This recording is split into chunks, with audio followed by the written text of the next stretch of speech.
Today guys, I'm going to be showing you how you can locate and edit your LinkedIn URL. It's quite straightforward when you know how to find it, so let's get right into it. Okay, so the first thing we're going to do is we're going to head on over to linkedin.com. This is kind of what it's going to look like once you're logged in. And in order to locate your URL and edit it, of course, you're going to want to navigate to your profile. It's going to click on the Me section here. I'm going to go to View Profile. We're going to click that. You can also navigate to it from the left-hand side by clicking your avatar logo. And then in the top right hand corner here, you can see your public profile and URL. Give that a click into the edit logo and you're going to be in this little section right here. And at the top right hand corner, you get the edit your custom URL, personalize the URL of your profile. You can see here that it's just my name. We can go ahead and click the pencil icon and we can go ahead and adjust this accordingly. Once you're happy with it, you can go ahead and click on save. There is a couple of notes here that your custom URL must contain 3 to 100 letters or numbers.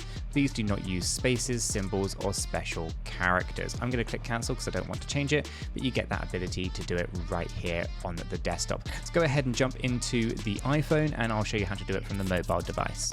Okay, so here I have the LinkedIn app open, and the first thing we want to do is actually navigate to our profile. We'll give that a click. We're going to click on the avatar logo top left there. It's going to load up your profile. From here, we want to hit the pencil icon, not the top one, but the second one. The first one's just about your banner and your profile pictures. The second one is about your data and information. We're going to click on that second pencil there. And then from here, what we want to do is we want to scroll on down until we find edit contact information.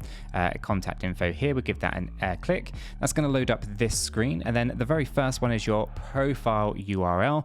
Give that one a click and it's going to load up the same page that we were just at on the desktop where we can edit the custom URL. Give that pencil a click and then inside here you can edit that again just like we did on the desktop. I'm not going to because I don't need to, but you get the idea. Click save and you are done. And guys, it's as easy as that to change your LinkedIn URL. If you found this useful and it works for you, smash a like button, subscribe for more hints and tips, and I'll catch you in the next one.